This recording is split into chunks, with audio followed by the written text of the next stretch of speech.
Cheers. Cheers, Jen. Let's do this, Jelly. So, welcome, Gut Talk fam, new listeners, because I'm sure there are some today. We have a very special and I think important episode to bring to you today, one that is 10 years in the making. You'll find out soon the details of this story, but Jill and I are particularly nervous today for many different reasons. One, not many people know about this story.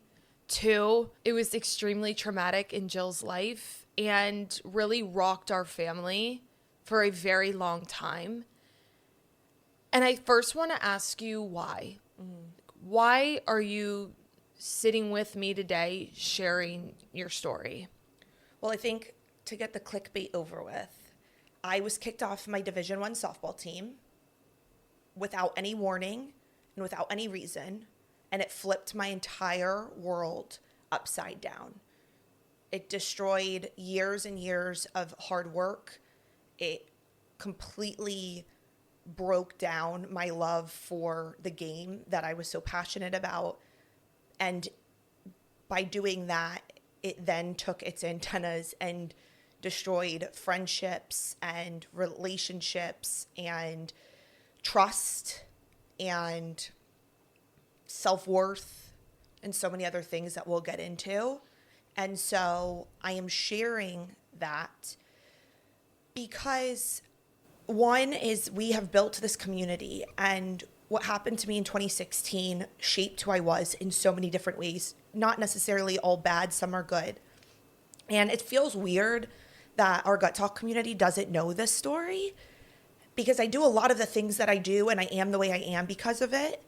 But also, I think that you don't have to be kicked off a softball team to have experienced something that blindsided you, something that was traumatic, people believing things about you that aren't true, having to pivot and change your identity and who you are as a person. And all of those things, I think, are relatable, and I want to share how I got through them. Lastly, Alex Cooper from Call Her Daddy had a special on Hulu where she called out Boston University because of what she went through. She was kicked off her soccer team. Her best friend was kicked off. I want to be very clear that I did not have any sort of sexual harassment or any harassment at all. So although her story empowered me to share mine, ours are not the same. I would say I actually related more to her best friend who got kicked off for no reason and was kind of just caught in the storm of Alex, is what it seems like. But regardless, Alex was kind of that final little nudge I needed to say, okay, I can share this story. I've always been scared to share it for a few reasons. One is when I tell this story, there are parts that almost are not believable because it doesn't make sense. Mm-hmm. And it's hard to tell the story, and I get the reaction all the time of like, oh, really? What did you actually do? And to put that on a mass scale is not super comfortable. I don't want to come off as like a victim, although I really was. You are. I don't want this to be this like, oh, poor me thing. Like, we all go through traumas, and that was the worst thing that's probably ever happened to me. And there are days where I'm like, I'm so lucky that that was the worst thing that's ever happened to me. People have gone through worse, but multiple things can be true. And I am so grateful that nothing worse has happened to me. And also this happened to me and it freaking sucked. So I didn't want to share because I was also scared. Like, I don't want my employer to see this. I work in corporate America. I didn't want people that I wasn't ready to share this with to know, but so much time has gone past. I've been through so much therapy, different types of therapy, and I think time does heal to a certain extent. I would have never been able to tell the story 5 years ago. Yeah. So let's get into it. Okay. Where do you want to start? I think it's important for the tea, for the lore of it all. You have to understand building up to this point. Mm-hmm. Very much like Call Her Daddy, we have to start in my childhood. And what I think is really important for everyone to know is, as a kid, first child, Capricorn, rule follower to the last letter in the last sentence. Pisses me off. I am born this way. And I, as a kid, didn't fit in. Not like I was a loner and a loser, but like the things that were really cool and popular, I didn't care about. I always wanted to be line leader. I was safety patrol captain in the 5th grade, and I was named it by all the teachers too. right. Oh, yeah. I was like, that was the best thing that could have happened to me in the 5th grade. I took my job so seriously. I loved goals. I loved structure. I loved working hard. I knew that from such a young age. And so for me, softball almost became that perfect outlet for me. And when I was in 6th grade, I started playing travel ball. And I wasn't super good. Dad practiced with me a ton. And I didn't realize it, but I think that was like when my identity started forming as a softball player, and I loved it. Nothing wrong with that, I don't think either. It kept me out of trouble, kept me focused, all the things. I already have tears. Then I wanted to try out for this really, really good team, one of the best programs on the East Coast. Name them. Shamrocks, which is funny because I have a little shamrock on my necklace. And that was like the ultimate goal. And Dad took me to the tryout and gave me a little pep talk before. And I remember doing really well. I still remember one of the hits I got in tryouts, which is so funny. Really? Yes. It was right center field. Double. Anyway, because I really felt like that hit sealed my fate to make the team. And I made it as an alternate, which basically meant that I could practice with the team. I could show up to tournaments, but I wasn't guaranteed playing time. And so I made this team, and Dad was like, you're not an alternate. You're going to work your butt off, and you're going to be the best player on that team. And so every single day, I went to school and got my homework done so that way when Dad got home from work, I could go to the field with him. And we did that every single day. And all of this is important because like by 8th grade, I was playing at the national level. Our team, I think we came in tied for 8th in the country. We were an elite team. I started getting recruited in the 8th grade. So this isn't like a junior year of high school, oh, I want to play softball. Like I was literally getting messages from coaches because we didn't have recruiting rules back then. Coaches were talking to my travel ball coach saying, we want Jill to come to camp. We're interested in Jill. We're recruiting her. And side note, I played soccer. My mom was with me with soccer.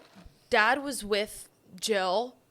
And when Jill said they practice every day, like I didn't know a work ethic like that. I don't think many people do. Our dad invested so much into Jill's softball, which I think is what makes me cry. Oh my God. And they were the elite team, Jill and my dad. So just know that my dad and obviously my mom, but my mom was with me, put in so much to make Jill's dreams happen. We love our dad. He's amazing. And oh my gosh, I was not expecting to start bawling. Have you ever cried on the pod? I don't know, actually. But just know that it was also my dad's dream, too. Yeah. Yeah. It became my dad's dream. And he always used to say to me, there's 2 routes we go here. You either work your butt off and you give it everything you got because that's what you owe yourself. And you try to be the best player you could possibly be, whatever that is. Or you go play rec softball. I'll take all the money I'm spending on your elite softball and I'll go join a really nice golf club and I will still be happy. He was never, although this was his dream, it was his dream because it was our thing together. It was our bonding. And we had so much fun doing it. Like my best friends to this day played softball at all different levels. I'm friends in 8th grade. I was a catcher. The pitcher is one of my very best friends in life. Yep. So this was our community. This was everything. And they were elite. I know we're building up a lot, but like to the point where Jill had haters. Jill had people wanting to tear her down. Seriously. I mean, Jill built haters because she was so good. Because she surpassed everyone who she possibly could. People just hated to see how much we won. I say we need to give Tori a shout out. Tori was the best pitcher in the entire nation. Oh, for sure. Together they were this unbelievable duo that people talked about all over the country. Yeah, thank you for sharing that. So I guess when Dad and I started practicing, because I was this alternate, we worked really hard and I became the best player on the team other than Tori. And I was batting third. I was playing shortstop or catching. And I was having the time of my life. I didn't care about drinking. I didn't care about boys. I didn't care about school drama. I had like 4 friends because all my friends were on my softball team, and it was perfect. I went to high school. We were in public school. I then transferred to private high school because the best softball coach on the East Coast for that level was at a private Catholic high school 45 minutes away from our house. And so Tommy. And so I went there, and again, at this point, I'm good. I'm playing on a good travel ball team, but then you get to high school, and the ultimate goal in high school is varsity. And because I'm a psychopath and was literally born this way, most girls go into high school and they're like, oh my God, I really hope I make varsity. No, I was like, I know I'll make varsity. I've already paid attention to who's on this team. I'm better than them, which I was. And I was like, I started having goals for like the end of season goals.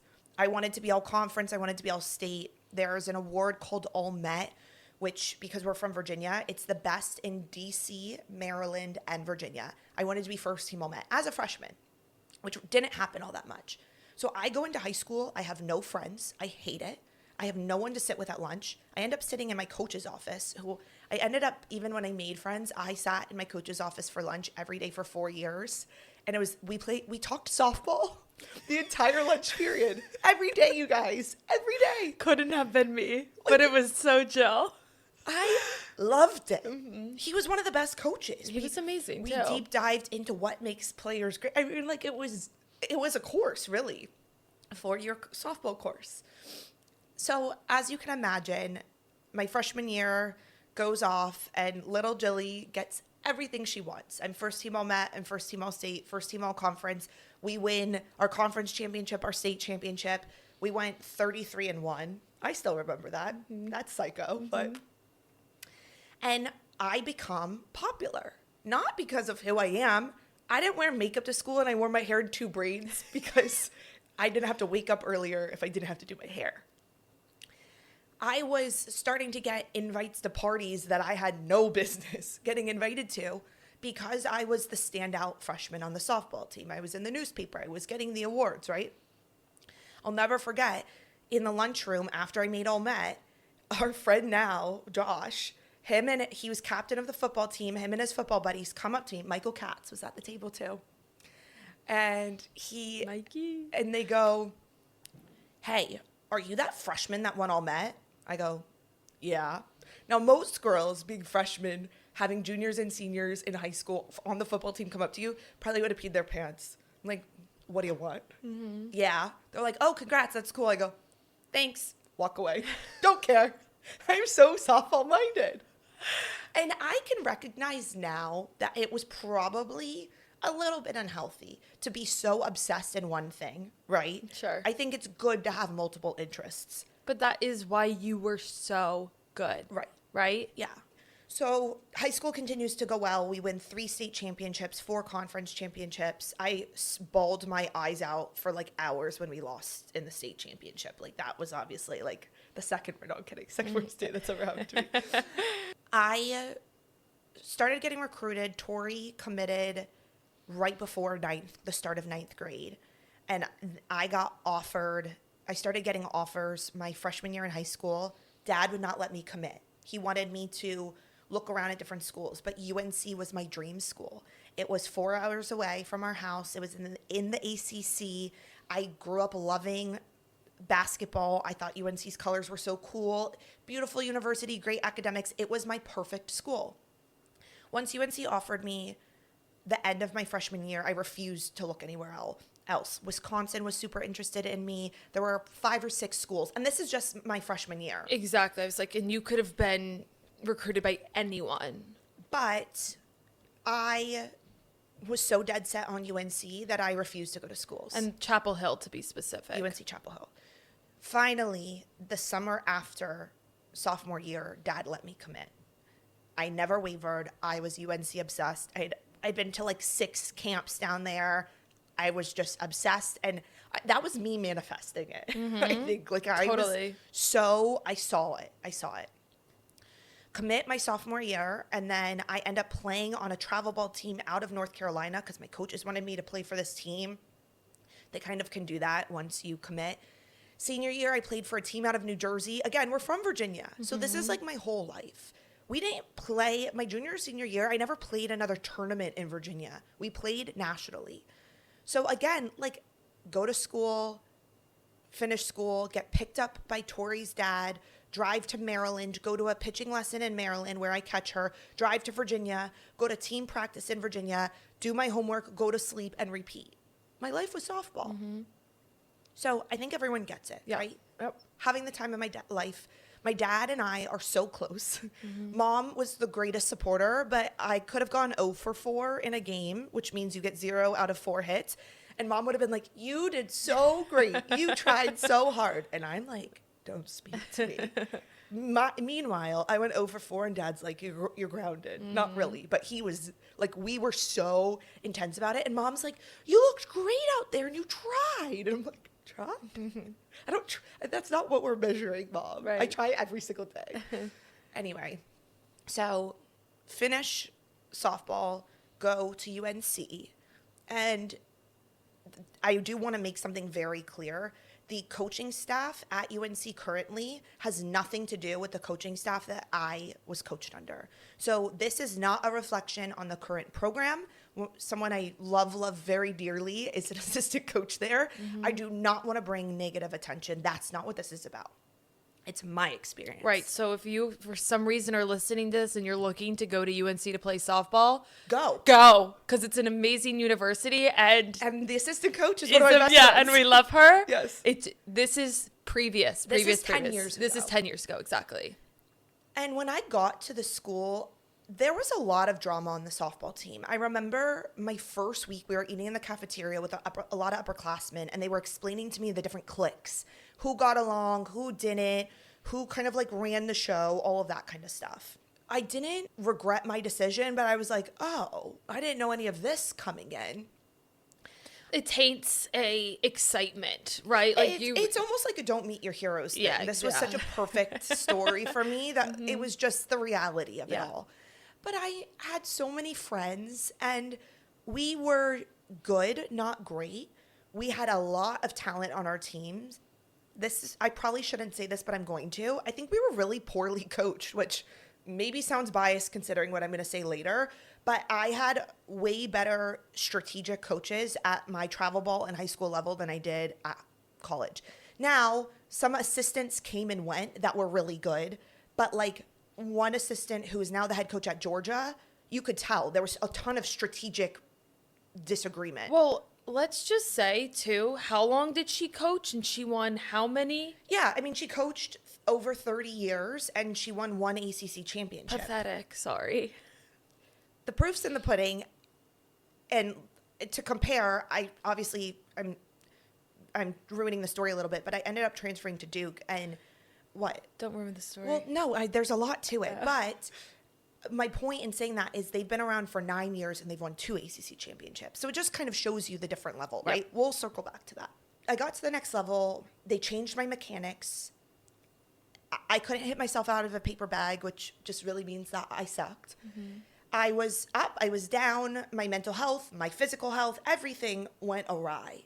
And I had to accept that I was no longer the best softball player.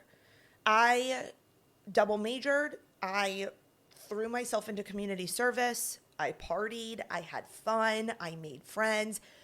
I let go of being this elite softball player that I really do believe that if I went to the right school with the right coaching staff for me, that I could have been that. And behind the scenes, our dad, mom, me, Papa Rudy, we were all like, how could this university take a girl who is so effing good and essentially ruin her? And when Jill says change the mechanics, because I'm sure a lot of you guys don't know what it means, like they changed the way she caught, swung, all of that. And I don't even understand why, truly, because they wanted it their way. Yeah, I think softball has changed a lot, but when I was playing, there were methodologies in hitting, and so they kind of wanted to transform you into their version. Yeah, which did not work for you. Right, and there's a lot of science. We don't need to go down the softball rabbit hole, but there's a lot of science that no one should really swing the same. We have to find the way to make their swing the best. And behind the scenes, again, we were all as family, like, we were so proud of having the best softball player in the country at that age in our family. It was hard to digest for everyone. And I couldn't get over the fact that I continuously saw her on the bench. Yeah, and I pinch hit a lot.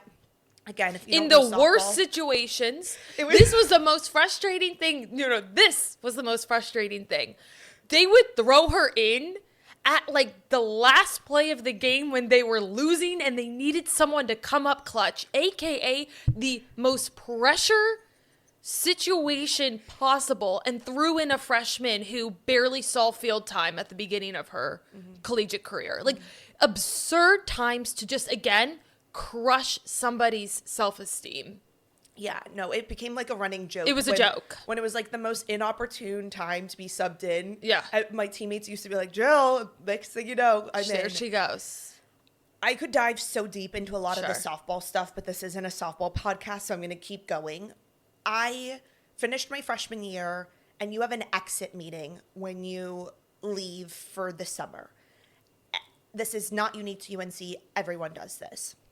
And the message was, you're doing good. Keep working hard. Oh, my freshman year, I won the award for the team of the hardest worker. Because, duh. Of course. It was like, I can't remember what the award was called, but it was like, my name's in a plaque somewhere unless they like scratched it out. Probably. So it's like, it wasn't for the lack of hard work. No one put more hours into me. It was mental health. It was performance, like mental stuff going on, my physical health. And then just like, really, that wasn't the right program for me, but whatever. And that's kind of the theme for year 1, 2, and 3, freshman, sophomore, and junior year, right? I had different things. I had different up moments. Like, they were never like, you could be cut. First of all, they've never cut anyone. So That's not a thing, right, when you sign to a university. it started to in the world of NIL, but it wasn't then. It certainly wasn't then. But the other thing, too, was that, so my junior year, things got hard. There was a lot of dynamics within the softball team and drama and stuff, and it wasn't good. But it's not like we were having team meetings about it. I never got pulled into the office. There were some bad, like, there were too many softball girls living together that created weird dynamics. I'm not trying to say that this was perfect, but it's not like they were like, hey, Jill, we're really concerned with X, Y, and Z, and you need to like be better. My grades were good. I had started a program that helped mentally disabled kids come and have a game day experience. I ran a lot of our giving back to the community for softball. What was that called? Mom and I were on the field. Like, we went to a field to play with them one time. They came before the game. They got a jersey. They threw the first pitch. They got a tour. They got to warm up with us. It was really, really cool. Me and 2 other girls on the team had started it, and then they graduated, and I kept it going. Champions for Change is what it was called. But anyway, the point is just that I threw myself into other things, and I started allowing my identity to be in other things other than softball. Thank God. Thank God I wasn't the best player on the team. Well, I don't know. I don't think this would have happened if I was, but whatever. It wouldn't have. So junior year, one of the best moments of my career in college was we were at Notre Dame, and basically whoever won this game got second place, and got third place, and the other team got fourth place. And you didn't want fourth place because you didn't want to have to play Florida State in the ACC championship. So this was a huge game for us. Long story short, we're down by 2 runs. We're in the 6th out of 7 innings. I'm like talking just in case people don't know softball. And naturally, I get subbed in, and I hit a double to the fence. We end up winning the game, and it was like, woo, Jill. And I had other clutch moments, but that's probably like one of my favorite moments of my career. And so all is to say that You when started some games too. Like you. Oh yeah, You no. weren't. You didn't ride the bench the entire time. No, I never consistently started. It was like, it was really hard for me because I felt like whenever I started playing, I got pulled. They never told me why I got pulled. And then, like, if anyone knows softball, Jackie Trina was one of the best pitchers in Alabama history. Alabama was the Alabama of football. It's the same for softball. Like, they were incredible. And Jackie Trina and Alabama were coming to play at UNC. And 2 hours before we start warm-ups, coach pulls me aside and she's like, hey, you're going to start today as DH. And I'm like, I haven't played in 3 weeks. And now you want me to be the starting hitter as like against the best pitcher in the country? In my head, I was like, please don't. Why? I have no confidence in me. I don't think you have confidence in me. I wish they did so many of these things to where they just continue to push you down and down and down. That's what it felt like. I wish I would have been more defiant and been like, F you, I'm going to go out there and ball out. I didn't have it in me. You were 19, 20 years old. Right. Like, yes, you had built a lot of mental confidence, but over time, especially in college, it was continuously hit, pushed down, struck, and whatever it was. There was no feedback, right? No. Like, I was never like, hey, Joe, we need you to do this better, and then you'll start. It was like, keep working, keep working, keep working. I'm like, okay, I will. Right. It was like a hamster on a wheel. I was going nowhere. I was just working really hard. Yeah. And so the summer after my junior year, we had our exit meeting, and the state of the team was not good. There was a lot of drama. There was a lot of people who didn't get along. I remember having a meeting with 2 other girls on the team, and we were going to share this message of the candle and how multiple candles could burn at the same time and they could all like have their light. You didn't need to like blow someone else's candle out in order for theirs to shine. It was the state of our team. Everyone's blowing out each other candles. Mm-hmm. There was a physical fight on the team my junior year between 2 girls. There was a black eye that happened. They only got suspended, right? So it's just like not Again, very you good. weren't involved in any of that. No. But when I had my exit meeting my junior year, they were like, senior year is your year, Jill. You've been such a good teammate. I did a lot of bullpen catching, which is like the bitch work. They were like, the way that you just threw yourself in the bullpen and you committed to being great. I picked signs. Like I did a lot of little thankless things. A good cheer. You would never know that I was depressed because on that bench, I was cheering my heart out, which is like a really big deal in softball. And I really did try my best. I was like, all right, I'm going to be the best bench player I can be. I'll be the best pinch hitter I can be. By junior year, I'd like fully accepted like that dream little Jilly had in 8th grade out the window. Mm-hmm. We're letting that go. Mm-hmm. And Mom and Dad still came to a ton of my games, which I loved. It was so fun having Dad and Mom. Dad came to more, which was totally fine. But like he would drive 7 hours. And like also too, one thing that I want to know is like when I was having a lot of mental struggles, Dad literally would drive 8 hours to go to a doubleheader. He would drive from Virginia to South Carolina because I was like, I just really need to see you. Mm-hmm. So again, so all of that is to say that like things weren't great. Yeah. But my exit meeting was so positive. It was like, senior year's your year. We believe in you. We're excited for you. And I leave that meeting like, yay. Mm-hmm. And that was in May.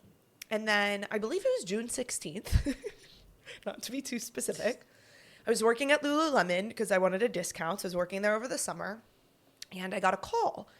And I got a call from a friend on my team. And she said, I just got kicked off the softball team. And I was like, what? That's never happened in program history. I was like, what happened? She's like, I don't know. Like, I'll talk to you after you're done with work. Then I get a text from our head coach, and she's like, hey, I need you to come into the office. And I'm like, okay, I'm at Lululemon. See you at 5 p.m. or whatever, whenever I got off. No nerves. I was like, well, they're probably telling me, right? Mm-hmm. Because we had this thing. I was in a leadership academy, naturally. Mm-hmm. And your junior year for the leadership academy, your coach has to nominate you. So it's called a veteran leader. So I was a veteran leader. So I thought she was just going to like meet with the veteran leaders is what I thought was happening.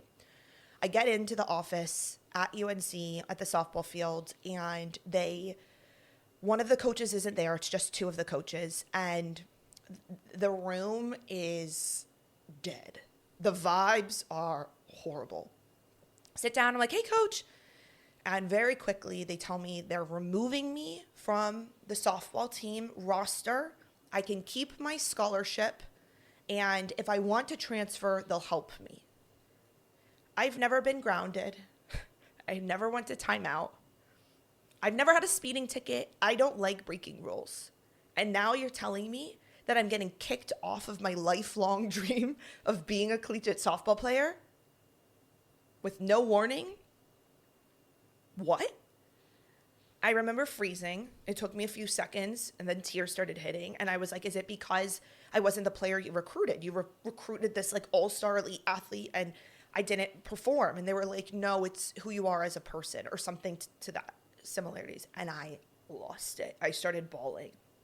And they were like, you know, we're going to allow you to keep your scholarship if you want to get your degree here. But if not, you know, we're going to help you transfer. I'm like, where am I going to go? I have 1 year left. Like, what? And they asked to give me a hug because at this point I'm like, you know, shaking, sobbing. I'm like, no. And I sprint out of the office, out of the facility, into my car. I call mom and dad as I'm like driving away. Should have never driven. That was probably not a good call. And I'm like screaming, crying. I just got kicked off the softball team and I don't know why. And I would just kept saying, I can't believe this. I can't believe this. I'm so upset and like bawling. Mom and dad are like freaking out. You're the one that got in trouble in school, right. not me. And I call my best friend and I drive over to her house and she's like waiting out front for me. And she was so sad and she didn't know anything. And then I call another one of my best friends and she didn't know about anything. And I don't remember a lot about those first few days because I blacked out essentially. Mm-hmm. Me and one other girl both got kicked off. We were not given any reason. We were told we could keep our scholarships. We were told that they would help us transfer. We were just removed from the roster. So over those next few weeks, it got really, really dark for me because the athletic community at the time at UNC was insanely tight-knit. And word spread like wildfire. I kept my job at Lululemon. My friends used to come visit me all the time. A few guys from the football team walk in and very loudly say, yo, Jill, is it true you got kicked off the softball team? And I was mortified because I didn't tell anyone at Lululemon because I was worried they were going to fire me, which looking back is silly, but I was just, I couldn't comprehend anything that was going on. I was like, yeah, whatever. Like trying to play it cool. Inside I was literally dying. And again, getting kicked off wasn't a normal thing or not a thing. No. And I'm saying that again because you had to have done some crazy shit to have been kicked off, and she didn't. You would think. Not and notice how they let Jill keep her scholarship. Mm-hmm. Yeah. Right? Well, they didn't have a reason. I'd signed a 4-year deal. Now I think they do 1-year deals. Like I signed a 4-year scholarship offer. So I'm just going to share in that time what I remember as my world felt like it was crashing down. I couldn't eat. This is the only time in my life I've ever been skinny. Mm-hmm. I'd get to dinner and be like, I'm not hungry. I know I need to eat something. I'd order a You Pick 2 from Panera, mac and cheese, and a turkey sandwich. I would force myself to eat that, and then I'd be done. And for a few weeks, also I just had like a knee procedure done, so I had to go to rehab. And there was nothing more humiliating than going into an athletic building knowing you were like the kid kicked off. Mm-hmm. So I tried to go at the most obscure hours to do my rehab. And so this was summertime. On campus, only athletes really were there. No one takes summer school. Not that many people, at least. And I just remember trying to dodge everyone. And then finally, like, I kind of got this sense of freedom where I was like, holy shit, nobody can tell me what to do. I put myself back into society. I go to parties. People are bringing it up. I don't care. I'm drunk. I'm having fun. I'm skinny. Mm-hmm. I don't have to go to weights in the morning. I'm not prepping for a run test. I'm like, this is going to be great. That lasted for like a week. And then it got really dark because when everyone came back to school and I wasn't doing the only thing I knew how to do, which was to live my athlete life of weights, class, practice, study hall, be with athletes, see athletes. You are an athlete. No, I'm not. There was a really cool study hall place inside the football stadium where all athletes hung out. I can't go there. I don't have treatment. Like, my whole community is gone. Mm-hmm. I have no friends. And that, I think that is something that's important to say, to share too, is when I say I have no friends, I mean, I didn't know who was my friend. I basically decided that you were either with me or I'm drawing a line, because I didn't know why I got kicked off. I didn't know who was involved. And I decided that basically if you weren't like 100% Team Jill, I cut ties. This was within the softball team. And what did mom and dad ask you? So it's super dark at this time. Let's call it August. And mom and dad had been trying to figure out what to do. And mom and dad called me one day. And again, like, this might have been earlier. It's just really hard to like put everything in exact timeline in that summer because it was just so awful. This actually probably was like in July now that I think about it. But mom and dad called me one day and they were checking in with me multiple times a day. But they call me one day and they say, we need to have a serious conversation with you. And I say, okay. And they say, we need you to tell us if there was anything you think you did that could be why you got kicked off. We will not be mad at you. We will not be upset. We will not be disappointed. We will not hold this against you. But if you did something and you're just afraid to share it with us, we need to know. Drugs, illegal activity, anything, Jill. I'm like, well, I had a fake ID my freshman year. And they're like, no, Jill. And I had that with like 8 of my teammates. So I think that was fine. And dad said to me, I'm about to go to war for you with no problem at all. But if you're lying to me, we're going to have serious problems. I'm like, okay, no. So my parents and the other girl's parents decide to hire this badass female lawyer who was like, yeah, I'll sue the University of North Carolina. And we met with her a ton. I told her every nook and cranny of my life and basically put a case together that was like unlawful termination. I think that there was like some slander involved.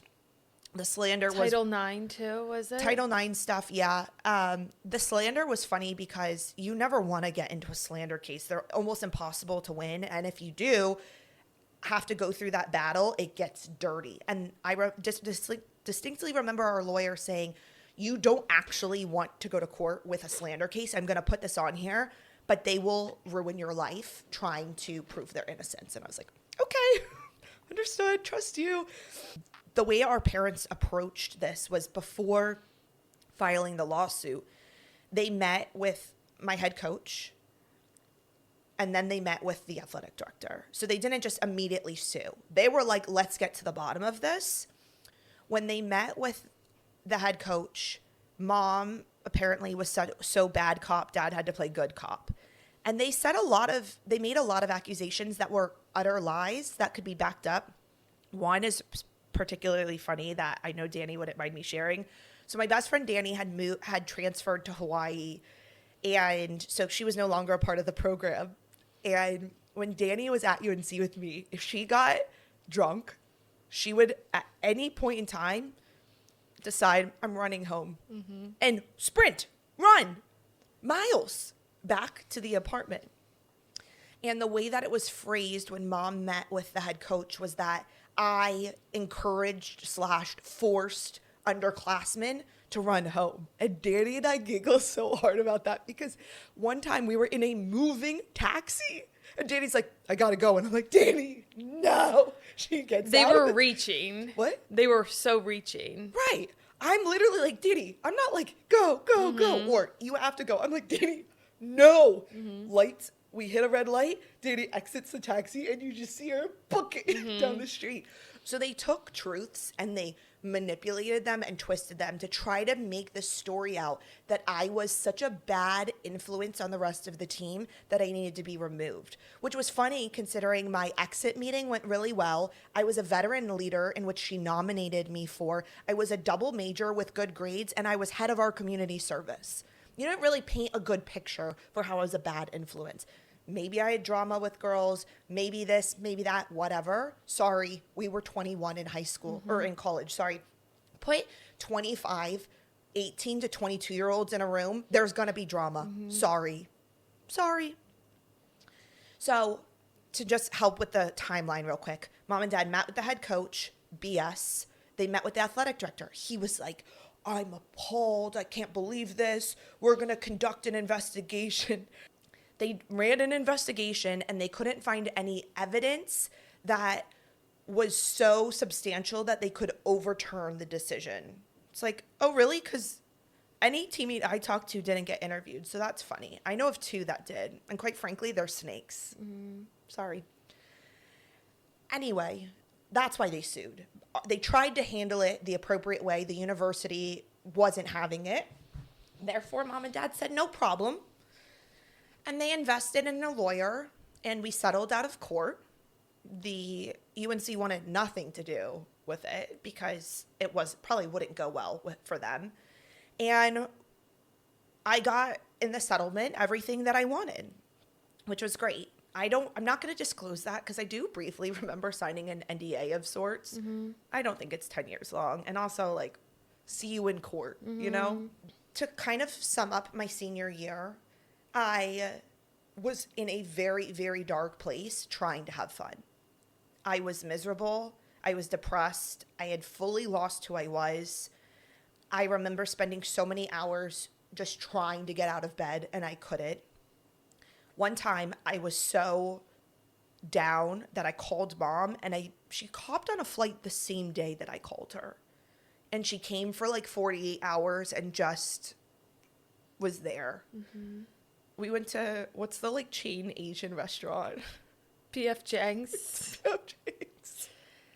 I think what's important to note is that our family won the lawsuit, which says something, right? If we won the lawsuit, they obviously, and it settled out of court, they obviously wanted to keep their name. Like, they wanted to keep their image. Well, UNC is at that level at that time. That athletic department was corrupt. Yeah. Oh, I'll say this. He's no longer the athletic director. The former athletic director at UNC is a snake. He's a snake. And that's one thing. 2, you witness this girl who had her entire identity in a sport that got completely and utterly taken away from her. And I can't even imagine the way that felt. You were, as you said, extremely depressed. Even though you were trying to have fun, you hated your life. You were embarrassed. You were every feeling that a 21-year-old should not feel. Especially when you had worked so hard for so many years. You were flying all across the country. You were dedicating your entire life to the sport. Our father had dedicated his entire life to you in the sport. Our mom, too. We had so many people invested in your success for it all to just be ripped away. Yeah, in the worst way possible. So senior year. So I never talked to that coaching staff ever again. They never reached out to make sure I was doing okay. There was no support of any kind except for because I was so integrated in the athletic community. There were a lot of staff members behind the scenes. A guy named Chuko, who was in the football ops, who I knew because of my community service, was a huge supporter of me. My academic advisor, Mike, was a huge supporter of me. They checked in on me. They texted me. I went into their office when I was like having a hard time or just to hang out because I had so much free time I didn't know what to do with. But then there was also my trainer who helped me rehab my knee. And he pulled me into his office one day and he was like, "Are you okay?" And I was like, "No." He's like, "Listen, like you have to use your last year of eligibility. You cannot sit here and just rot, essentially." I mean, those weren't his words. But he said, it's not about the hand you're dealt. It's how you play your cards, and you need to go play your cards. And that statement became my motto. It's not about the hand you're dealt. It's how you play your cards. Okay, this is the hand that I have. It's shitty. How do I play this? How do I make this shitty hand the ultimate play that I can? And that was a turning point for me. And it was early in the fall that this happened. And then a grad assistant who used to work at UNC had left to go start the program at Duke. So my assistant coach at UNC, who I loved and adored, she coached me freshman and sophomore year. She left UNC because Duke didn't have a softball team, and she was going to go start the program at Duke. She was great. Didn't really hear from her much, but I always kept in touch with the grad student, or the grad assistant who had transferred over to Duke as well, Kate. And Kate was such a supporter. She was checking in on me. She met with me, and I went and I met with her at Duke. And I was like, I don't know if I can play softball again. I don't know that any coach is going to believe that they should put me in their program. I don't know what to do. And she was like, you have to use your last year of eligibility. And I was like, well, where do I go? And she's like, well, UVA, Notre Dame, Duke. She was like, you are going to graduate. So you can transfer again before all this NIL craziness. You usually had to sit out a year, but not if you graduated. She's like, you graduate and you can play the next year. Call coach. So a few weeks later, I finally got up the courage to, and this is late fall, end of October, I call Coach Young at Duke. I'm like, I had texted her, hey, can I call you this afternoon?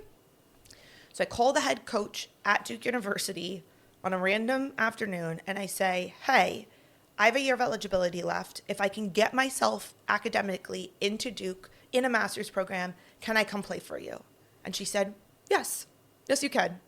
She's like, I don't have that much pull. I'm new here, but like, if you can get in academically, I'll do whatever I can behind the scenes. I'd love for you to come play for me. And that was a huge moment for me because, again, now I had a potential community again. And so I did everything in my power to get into Duke University. I went to a tour at the business school for this one-year master's program 4 times, or maybe 6. I can't remember. I did everything in my power to get into that program because I went to that tour so many times because I wanted them to get to know me so they would feel bad if they rejected me. Again, it was only 8 miles away from UNC, so it wasn't and that UNC's hard. biggest rival in schools, right? How right. cool. And so, long story short, I then had something to work towards again. Remember, young Jilly, I loved goals. I loved working hard. I loved having a purpose. This gave me purpose again. And while I was still struggling a lot, I remember this massive shift of like, oh, wait, hold on. I can make this better. So long story short, in the early spring, I get a call from Duke University's Masters of Management Studies program letting me know that I have been accepted into Duke University.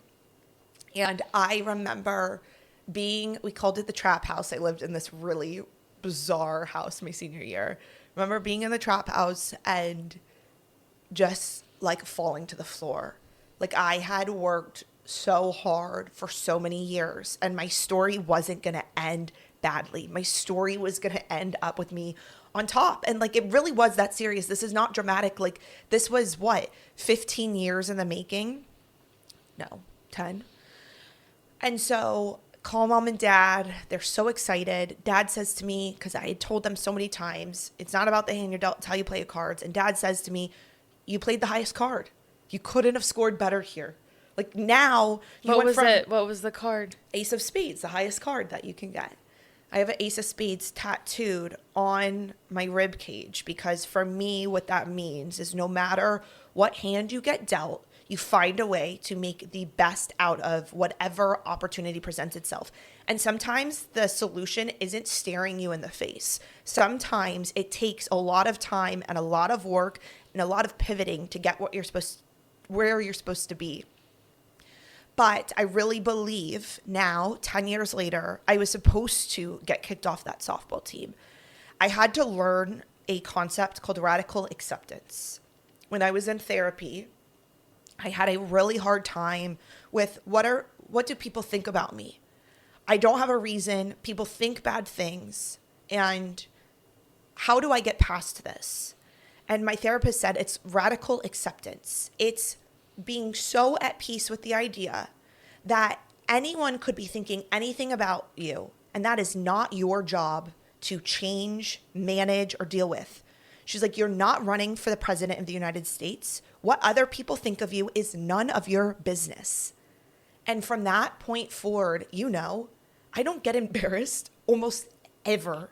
Mm-hmm. I rarely care about what people that aren't close to me think about me. Why? Because I have this radical acceptance of I know who I am. I know what I believe in and what my values and morals are. And so if you don't like me, none of my business. Mm-hmm. That was such a hard lesson to learn, but it completely changed my life.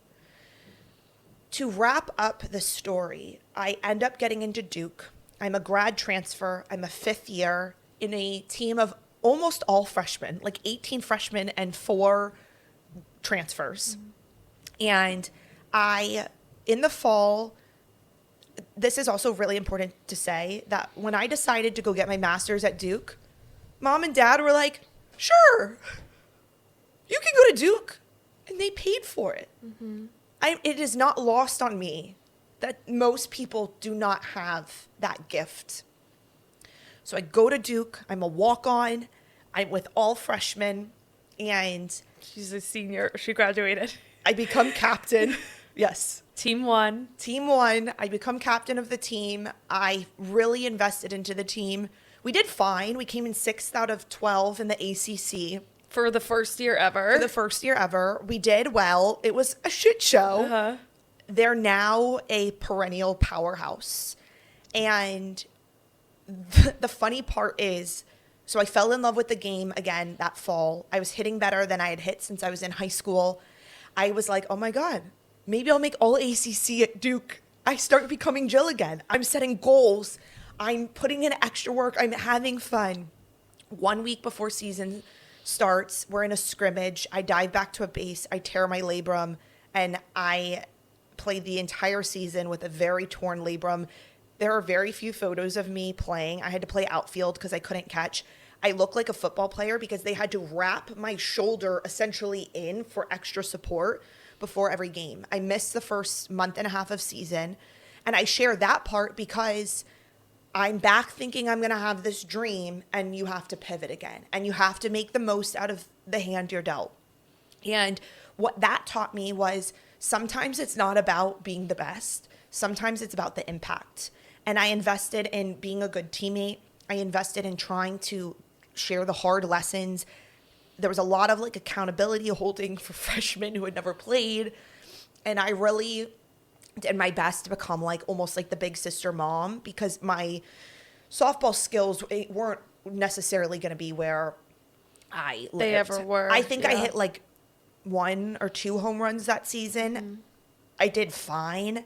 I did start pretty much every game, so that was fun. I finally got that moment for myself. But I look back, and Duke didn't heal me.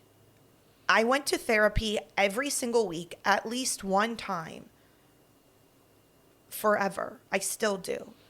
But that therapy included EMDR, which is for trauma. That therapy included in-person talk therapy. I'm blanking on the third type.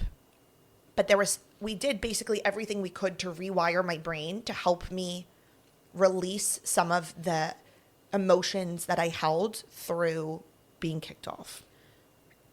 And I feel like you do have still yes, it's been 10 years, but that type of thing stays with you forever. It stays with you forever. And I think the biggest thing that I have a lot of trouble with is large groups of girls because I think that I now struggle with what is being done behind my back. Something happened. I will never know what that is. But I have a hard time believing that some teammate of mine wasn't involved, because the coaches were telling me really great things about me until 1 month prior. And so I do have this like very deep scar, and I have a really hard time with the internet's praise of girls. And the reason being is because I love my friends, male, female. I'm going to be what they define as a girl's girl. But I am not the girl who's going to blindly support girls for the sake of them being female. And I know that's an unpopular opinion, but I'm just like, I love my people. I'm a people's person. Jill is, if I can interject, is protecting the identity of somebody who played a large role in this that we think. And A few identities. Yeah. And that's the way we would prefer to walk. And obviously, you know, we don't want to bash anyone. Again, it's been 10 years. We just want to share Jill's side of the story and how she overcame it. But you also don't know who's going to end up turning on you. And I think you live your life a little bit that way. I have a really hard time trusting new friends. And I understand. And especially girls, because I was in an all-female environment when this happened. I was telling Jenna that, like, when we meet new friends out in Austin, while you are not as maybe so excited because our personalities mesh, I'm almost scanning everything they say and do to see if they're like a threat to me. Yep. And that will never go away, and I'm okay with that. I warm up slower, and that's fine. But I think as we like wrap up this episode today, one, go Duke. I'm a huge Duke softball fan. Coach Young took a chance on me and said yes to me and took a lot of shit for it. And when I say that, like, she changed my life, because I have a home. I have a softball home. I get to go to Duke alumni weekends. I can't go to Carolina alumni weekends. You've never been back. Every athlete dreams of having their jersey framed for them to hang up on their wall for the rest of time. And had Coach not let me come to Duke, I wouldn't have that. And my scars and my wounds would be so much deeper. And so I am forever indebted to Coach Young. I have a lot of love for her. I think she's been an incredible role model for me. But just to kind of call out a few things, having your people and your family as your support unit and being able to fall on them. And if you don't have, you know, a born family like that, your chosen family, having some sort of unit that you can trust wholeheartedly is what got me through this. If mom and dad blamed me or were mad at me or punished me, I don't know where I would be, but it would not be a good place. It was only because from the first second they heard, they stood firmly behind me, as did my best friends, as did you. The other thing that I will say is that I think it is very easy to feel like the victim in your life sometimes. I fall into the trap too. But if you can find a phrase, whether it's not the hand you're dealt, it's how you play your cards, or something that reminds you that you always have a way to spin your story into something better. Like, if one person takes that, we're in a better spot. Because I, 10 years later, can look back and say that getting kicked off my Division I softball team provided me more blessings than it did hurt me. I have my master's degree from Duke University. I have dozens more people in my life that I would have never met had I not gone to Duke. I have so many teachings and learnings from building a program and getting it off the ground into the Division I space. Like, there's so much that I had that I would have never been able to experience had I not had something horrific happen to me. It took me 10 years to be able to say that. It took me probably 5 years to not want to burn down the university at times. But I am, again, sharing this because I believe that truly you have the ability to take whatever's going on in your life and get to a better place. You can still achieve your dreams. You can still pivot. And it doesn't mean that it's not going to be very painful. It doesn't mean you're not going to go through dark times. But I wish I could have told myself in 2016 that you are going to be okay. Because there are days I remember laying in bed, not being able to get out, saying, I can't believe this is the way it's going to end. Mm-hmm. I cannot believe this is my career. I can't believe that I'm never going to get my senior day or my jersey or my flowers. And I wish I could have spent all of that time where I was just ruminating, laying in my bed, feeling sorry for myself, rightfully so. And instead been okay, go walk, go do something, go heal, take care of yourself instead of just sitting in your own misery. I wish I would have just acted a little more. So I'm not saying don't take your time when bad things happen, but I always believe it always ends up being okay. That's all I got for you. Amen. Go Duke and go UNC because there's a new coaching staff there. Mm-hmm. There's a new athletic director. No one who played a part in my story is there. Mm-hmm. And one of my very best friends is a coach at UNC. And I think one last thing is she watched me go through all of this. And we had, I hope she doesn't mind me sharing that, we had a conversation one time where she basically just acknowledged that no matter what happens, kids, 18-year-olds, 20-year-olds should be coached and should be pushed and should be given feedback. And I think that unfortunately my trauma hit her a little bit. And I bet it really, I don't know. I believe that it kind of changed the way that she saw that type of stuff. Mm-hmm.